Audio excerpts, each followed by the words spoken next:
കഴിഞ്ഞ എപ്പിസോഡ് അവസാനിച്ചത് ബന്നി വിഷമിച്ച് നിൽക്കുന്നത് കണ്ടിട്ട് യുവാൻ അവിടെ നിൽക്കുന്ന ഒരു കുട്ടിയുടെ കയ്യിൽ നിന്ന് നാളികേരം വാങ്ങിയിട്ട് അവളുടെ അടുത്തേക്ക് പോയിട്ട് നമുക്കിത് അമ്പലത്തിൽ കൊണ്ടുപോയി അടയ്ക്കാം, എന്നാൽ നിന്റെ സങ്കടമെല്ലാം മാറുമെന്ന് പറയുന്നത് കാണിച്ചുകൊണ്ടാണ്. അപ്പോൾ ഈ എപ്പിസോഡിൻ്റെ തുടക്കത്തിലും ഇതേ സീൻ തന്നെയാണ് കാണിക്കുന്നത്. എൻ്റെ സങ്കടം മാറ്റാനല്ലേ യുവാൻ ഇങ്ങനെയൊക്കെ ചെയ്തതെന്ന് ബന്നി ചിന്തിച്ചിട്ട് അവനോട്, നിന്നെ പോലെ ഒരു ഫ്രണ്ടിനെ കിട്ടിയത് എൻ്റെ ഏറ്റവും വലിയ ഭാഗ്യമാണ്, അതുകൊണ്ട് എനിക്ക് സങ്കടമൊന്നുമില്ല, ഞാൻ സന്തോഷത്തിൽ തന്നെയാണെന്ന് അവനോട് പറയുന്നുണ്ട്. എന്നിട്ട് ഈ നാളികേരം നമുക്കിവിടെയുള്ള പാവങ്ങൾക്ക് കൊടുക്കാം എന്നവൾ പറഞ്ഞിട്ട് അത് അവർക്ക് കൊടുക്കുന്നുണ്ട്.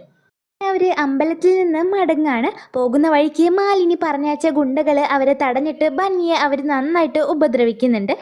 ബന്നി കുറേയൊക്കെ തടുത്തിട്ട് അവരെ നന്നായിട്ട് അടിക്കുന്നുണ്ടെങ്കിലും അവസാനം അവളുടെ തലയ്ക്ക് അവരടിച്ചിട്ട് അവൾ അവിടെ തല കറങ്ങി വീഴാണ്. അപ്പോൾ ആ ഗുണ്ടകൾ മാലിനിക്ക് വിളിച്ചിട്ട്, നിങ്ങൾ പറഞ്ഞ പോലെയൊക്കെ ഞങ്ങൾ ചെയ്തിട്ടുണ്ട്, ഈ പെണ്ണിനെ മെരുക്കാൻ കുറച്ച് പാടുപെട്ടു, ഞങ്ങളെയൊക്കെ അവൾ ഒരുപാട് അടിച്ചു എന്നൊക്കെ മാലിനിയോട് അവർ പറയുന്നുണ്ട്. ഈ സമയം യുവാനാണെങ്കിൽ പേടിച്ച് കരഞ്ഞ് ബന്നിയെ വിളിച്ചുണർത്താൻ വേണ്ടി നോക്കുന്നുണ്ട്. ഗുണ്ടകൾ അവർ രണ്ടുപേരെയും അവിടെ ഒറ്റക്കാക്കിയിട്ട് അവിടെ നിന്ന് പോവുകയാണ്. അപ്പോൾ യുവാൻ അതിലൂടെ വന്ന ഒരു വണ്ടിക്ക് കൈ കാട്ടിയിട്ട് അയാളോട് സഹായിക്കാൻ വേണ്ടി പറയുമ്പോൾ അയാൾ, നിൻ്റെ വീട് എനിക്കറിയാം, നിങ്ങൾ രണ്ടുപേരെയും ഞാൻ അവിടെ ആക്കിത്തരാം എന്ന് പറഞ്ഞിട്ട് അവർ രണ്ടുപേരെയും കാറിൽ കയറ്റുന്നുണ്ട്. പക്ഷേ അയാൾ അവരെ ഏതോ അറിയാത്ത ഒരു സ്ഥലത്ത് കൊണ്ടുചെന്നാക്കുന്നുണ്ട്. അപ്പോൾ ഇയാളെയും മാലിനി പറഞ്ഞയച്ചതാവും. അവിടെ വെച്ച് ബന്നിക്ക് ബോധം വരുന്നുണ്ട്. എന്നിട്ട് അവനോട് നമ്മളെങ്ങനെ ഇവിടെ എത്തി എന്നൊക്കെ പറയുമ്പോൾ യുവാൻ നടന്ന കാര്യങ്ങളെല്ലാം അവൾക്ക് പറഞ്ഞു കൊടുക്കുന്നുണ്ട്. അപ്പോൾ നീ എന്തിനാ ഇപ്പം ഇങ്ങനെയൊക്കെ ചെയ്തത്, അയാൾ നിന്നെ പറ്റിച്ചതാണ്, വീട്ടിലേക്ക് കൊണ്ടുവിടാ എന്ന് പറഞ്ഞിട്ട് ഇപ്പോൾ ഏത് സ്ഥലത്താണോ ഈ കൊണ്ടുവിട്ടാക്കിയിരിക്കുന്നതെന്നൊക്കെ അവൾ പറയുന്നുണ്ട്. എന്നിട്ട് അവിടെ നിൽക്കുന്ന ഒരാളുടെ കയ്യിൽ നിന്ന് ഫോൺ വാങ്ങിയിട്ട് വിഷ്ണുവിനെ വിളിക്കാൻ വേണ്ടിയിട്ട് നോക്കുന്നുണ്ട്. അപ്പോൾ ഈ സമയം യുവാന് അവിടെയുള്ള ഒരു ബാത്റൂമിലേക്ക് പോവുകയാണ്. അപ്പോൾ അത് ശരിക്ക് ലേഡീസിൻ്റെ ബാത്റൂം ആവും. അപ്പോൾ അവിടെയുള്ള സ്ത്രീകളൊക്കെ ഇവനെ കണ്ടിട്ട് ഇവൻ്റെ പിന്നാലെ ചൂലുമായിട്ട് ഓടുന്നുണ്ട്. അപ്പോൾ തന്നെ അവിടെ നിൽക്കുന്ന ഒരാൾ ഇതെല്ലാം ക്യാമറയിൽ ഷൂട്ട് ചെയ്തിട്ട് സോഷ്യൽ മീഡിയയിൽ ഇടുമ്പോൾ അത് വൈറലാവുന്നുണ്ട്. പിന്നെ ദേവരാജിനെ കാണിക്കുകയാണ്.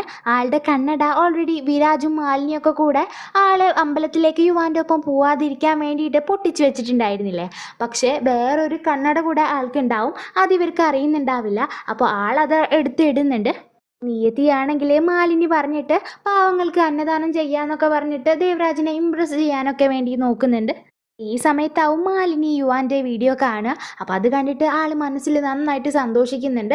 എന്നിട്ട് ഹേമന്തിനും ദേവരാജിനൊക്കെ ഇത് കാണിച്ചു കൊടുത്തിട്ട്, നിങ്ങളിപ്പോൾ ആ ബന്നി എന്ന് പറഞ്ഞ ആ പെണ്ണിൻ്റെ ഒപ്പം വിട്ടതുകൊണ്ടല്ല ഇങ്ങനെയൊക്കെ നടന്നത്, അവൾക്ക് ശരിക്കും അവനെ നോക്കാനൊന്നും അറിയില്ല, നിങ്ങൾ എന്ത് പൊട്ടത്തരായി കാണിച്ചതെന്നൊക്കെ പറഞ്ഞിട്ട് ബന്നിയെ നന്നായിട്ട് കുറ്റപ്പെടുത്തിയിട്ട് ആൾ സംസാരിക്കുന്നുണ്ട്.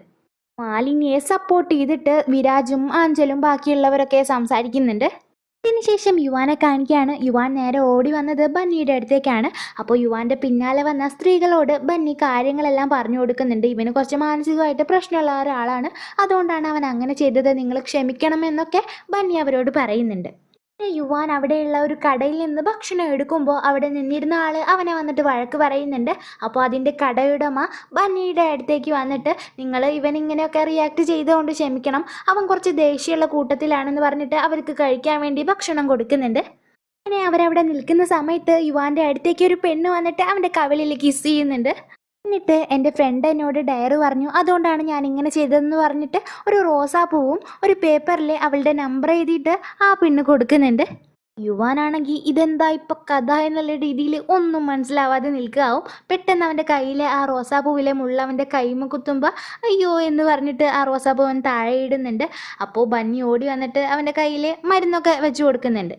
അപ്പോൾ യുവാൻ ബന്നിയോട്, ആ പെണ്ണ് എന്നെ കിസ് ചെയ്തു എന്ന് പറഞ്ഞിട്ട് മുഖം തുടയ്ക്കുമ്പോൾ ബന്നി ചിരിച്ചിട്ട്, ആ പെണ്ണിന് ചിലപ്പോൾ നിന്നെ ഇഷ്ടമാവും, അതുകൊണ്ടാണ് ആ പെണ്ണ് കിസ് ചെയ്തതെന്ന് പറയാണ്. യുവാൻ, അങ്ങനെയാണോ, എന്നാൽ എനിക്ക് ബന്നി ഒരുപാട് ഇഷ്ടമാണല്ലോ, അപ്പം ഞാനും നിന്നെ കിസ് ചെയ്യുമെന്ന് പറഞ്ഞിട്ട് അവൻ അവളെ കിസ് ചെയ്യാൻ വേണ്ടി പോകുമ്പോൾ പെട്ടെന്ന് അവൾ അത് തടുക്കുന്നുണ്ട്.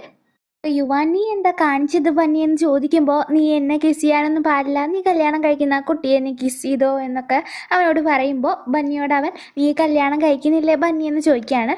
അപ്പോൾ ബന്നി അവനോട്, അമ്മയുടെ സ്വപ്നമാണ് ഇപ്പം ഞാൻ നടത്തുന്ന ഭക്ഷണത്തിൻ്റെ ബിസിനസ് വലിയൊരു നിലയിൽ എത്തിക്കണമെന്ന്, അപ്പം ഞാൻ അതിനു വേണ്ടി പ്രയത്നിക്കും, അല്ലാതെ കല്യാണം കഴിക്കുകയൊന്നുമില്ല എന്ന് അവനോട് അവൾ പറയുന്ന ഈ സമയത്ത് തന്നെ അവിടേക്ക് ഒരുപാട് പോലീസുകാർ വരികയാണ്. ബന്നിയോട് നിനക്കെതിരെ യുവാൻ്റെ വീട്ടുകാരുടെ കംപ്ലൈൻറ്റ് കിട്ടിയിട്ടുണ്ട്, നീ അവനെ കിഡ്നാപ്പ് ചെയ്ത് കൊണ്ടുവന്നതാണ്, അതുകൊണ്ട് ഞങ്ങളുടെ ഒപ്പം വരാൻ വേണ്ടി പറയുമ്പോൾ അവൾ ഞാൻ കിഡ്നാപ്പ് ചെയ്തിട്ടൊന്നുമല്ല കൊണ്ടുവന്നത്, അവരുടെ സമ്മതത്തോടു കൂടിയാണെന്നൊക്കെ അവരോട് പറയുന്നുണ്ടെങ്കിലും അവരെ പോലീസ് ജീപ്പിൽ കയറ്റുകയാണ്. കൂടെ യുവാനെയും കയറ്റുന്നുണ്ട്. യുവാനാണെങ്കിൽ പോലീസ് ജീപ്പിൽ കയറിയതിൻ്റെ എക്സൈറ്റ്മെൻറ്റിൽ നല്ല സന്തോഷത്തിൽ ഞാൻ ആദ്യമായിട്ടാണ് പോലീസ് ജീപ്പിൽ കയറിയിരിക്കുന്നത് എന്നൊക്കെ പറഞ്ഞിട്ട് ചിരിച്ചിട്ടിരിക്കുന്നുണ്ട്. അപ്പോൾ ബന്നിയാണെങ്കിൽ പോകുന്ന വഴിക്ക് പുറത്തേക്ക് നോക്കുമ്പോഴാവും കാണുക അവർ വന്ന അതേ സ്ഥലത്ത് നേരത്തെ അവരെ ഉപദ്രവിച്ച ആ ഗുണ്ടകൾ നിൽക്കുന്നുണ്ടാവും. ഇന്ന് നടന്ന കാര്യങ്ങൾക്കൊക്കെ പിന്നിൽ ആരോ ഉണ്ടെന്ന് അവൾ മനസ്സിൽ ആലോചിക്കുന്നുണ്ട്. അങ്ങനെ ആ പോലീസുകാർ അവരെ നേരെ കൊണ്ടുപോകുന്നത് യുവാൻ്റെ വീട്ടിലേക്ക് തന്നെയാണ്. അപ്പോൾ ബന്നിയെ കണ്ടതും മാലിനി എല്ലാവരുടെ മുന്നിൽ വെച്ച് അവളെ നന്നായിട്ട് വഴക്ക് പറയുന്നുണ്ട്.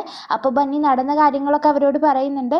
ഒരു ഗുണ്ടകൾ വന്നിട്ട് ആക്രമിച്ചതും ശേഷം ഒരു കാറിൽ യുവാൻ അവളെ കൂട്ടിയിട്ട് ഒരു സ്ഥലത്തേക്ക് പോയതൊക്കെ പറയുന്നുണ്ടെങ്കിലും ആരും അതൊന്നും വിശ്വസിക്കുന്നില്ല. അപ്പോൾ ദേവരാജിൻ്റെ സഹോദരി സുലേഖയുടെ മകൾ ആഞ്ചല് യുവാൻ്റെ കയ്യിലുള്ള ബാഗിലേക്ക് നോക്കുകയാണ്. അപ്പോൾ അതിൽ കുറച്ച് ആഭരണങ്ങൾ ആഞ്ചല് കാണുന്നുണ്ട്. അപ്പോൾ ഇത് ശരിക്കും യുവാൻ്റെ അമ്മയുടെ ആഭരണങ്ങളാവും. നിയതി എടുക്കാതിരിക്കാൻ വേണ്ടിയിട്ട് യുവാൻ അവൻ്റെ ബാഗിലിട്ടിട്ട് കൊണ്ട് നടക്കുന്ന ആഭരണങ്ങളാവും അത്. പക്ഷേ ഇത് ബന്നിയാണ് കൊണ്ട് എടുപ്പിച്ചതെന്ന് എല്ലാവരോടും ആഞ്ചല് പറയുന്നുണ്ട്. അപ്പോൾ മാലിനിയാണെങ്കിൽ ഇത് കണ്ടിട്ട് തേടിയ വള്ളി കാലിൽ ചുറ്റി എന്ന് പറയുന്നത് പോലെ ബന്നിയെ വഴക്ക് പറയാനുള്ള ഒരു അവസരം കൂടി കിട്ടിയിരിക്കുകയല്ലേ. അപ്പോൾ അതും പാഴാക്കുന്നില്ല. അവൾ ഈ വീട്ടിലേക്ക് വന്നത് മോഷണത്തിനാണെന്നൊക്കെ മാലിനി എല്ലാവരോടും പറയുന്നുണ്ട്. ഈ സമയം യുവാനാണെങ്കിൽ നന്നായിട്ട് പേടിച്ചിട്ട് അവൻ നിൽക്കുന്നുണ്ടാവുക. മാത്രമല്ല വിരാജ് അവനെ മുറുക്കി പിടിച്ചിട്ട് നന്നായിട്ട് പേടിപ്പിക്കുന്നുണ്ടാവും.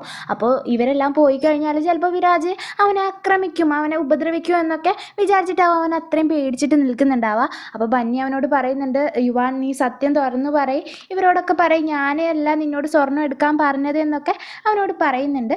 അവിടെയുള്ള ആളുകൾ പിന്നെയും യുവാനോട് ചോദിക്കുകയാണ്, ഇവൾ പറഞ്ഞിട്ടല്ലേ നീ ആ സ്വർണ്ണം എടുത്തതെന്ന് ചോദിക്കുമ്പോൾ യുവാൻ അതെ എന്ന് പറയുകയാണ്. പെട്ടെന്ന് വിരാജ് അവനെ അത്രയും മുറുക്കി പിടിച്ചിട്ട് നന്നായിട്ട് പേടിപ്പിച്ചിരിക്കുന്നത് കൊണ്ട് തന്നെയാണ് അവൻ അങ്ങനെ പറയുന്നത്.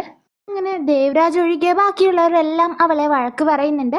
അവളുടെ അമ്മയെക്കുറിച്ച് വരെ മോശമായിട്ട് മാലിനി സംസാരിക്കുമ്പോൾ അവൾ ദേഷ്യത്തിൽ എന്നെക്കുറിച്ച് നിങ്ങൾ എന്ത് വേണമെങ്കിലും പറഞ്ഞു, പക്ഷെ എൻ്റെ അമ്മയെക്കുറിച്ചൊന്നും പറയരുതെന്ന് അവരോട് പറയുന്നുണ്ട്. ഓ ദേവരാജ് ബന്നിയോട് ഇന്ന് ഇങ്ങനെയൊക്കെ ഉണ്ടായതിൽ ഞാൻ നിന്നോട് ക്ഷമ ചോദിക്കുകയാണ്. നിന്റെ നിരപരാധിത്വം തെളിയിക്കാൻ വേണ്ടിയിട്ട് ഞാൻ നിനക്കൊരു ദിവസം തരാം. ഇവരുടെ മുന്നിലൊക്കെ നീ ഒരു സത്യസന്ധയായിട്ടുള്ള ഒരാളാണെന്ന് തെളിയിക്കണം ബന്നി എന്ന് പറഞ്ഞിട്ട് അവൾക്കൊരു ദിവസം ദേവരാജ് കൊടുക്കുന്നുണ്ട്. ബന്നിയും ഞാൻ എന്തായാലും ഈ ഒരു ദിവസത്തിനുള്ളിൽ തന്നെ ഞാനൊരു തെറ്റും ചെയ്തിട്ടില്ല എന്ന് തെളിയിക്കൂ എന്ന് എല്ലാവരോടും പറഞ്ഞിട്ട് അവിടെ നിന്ന് ഇറങ്ങുമ്പോൾ യുവാനും അവളുടെ പിന്നാലെ ഓടുന്നുണ്ട്. പിന്നാലെ ഓടി വന്ന വിരാജ് യുവാനെ പിടിച്ച് അകത്തേക്ക് കൊണ്ടുപോവുകയാണ്. അപ്പോൾ ബന്നിക്ക് മനസ്സിലാവുന്നുണ്ട് വിരാജിനെ പേടിച്ചിട്ടാണ് യുവാൻ ഇന്ന് കള്ളം പറഞ്ഞതെന്നൊക്കെ അവൾ ആലോചിച്ച് നിൽക്കുന്നുണ്ട്. ഈ സീനും കാണിച്ചുകൊണ്ടാണ് ഈ എപ്പിസോഡ് ഇവിടെ അവസാനിക്കുന്നത്. എല്ലാവരും ഡൗട്ട് എന്തെങ്കിലുമൊക്കെ ഉണ്ടെങ്കിൽ കമൻറ്റ് ചെയ്തിട്ട് അഭിപ്രായം അറിയിക്കുക. ഇഷ്ടപ്പെട്ടെങ്കിൽ ലൈക്ക് ചെയ്യുക. തുടർന്നുള്ള വീഡിയോസ് ലഭിക്കാനായിട്ട് ചാനലൊന്ന് സബ്സ്ക്രൈബ് ചെയ്യുക. അപ്പോൾ അടുത്ത വീഡിയോ ആയിട്ട് വീണ്ടും കാണാം.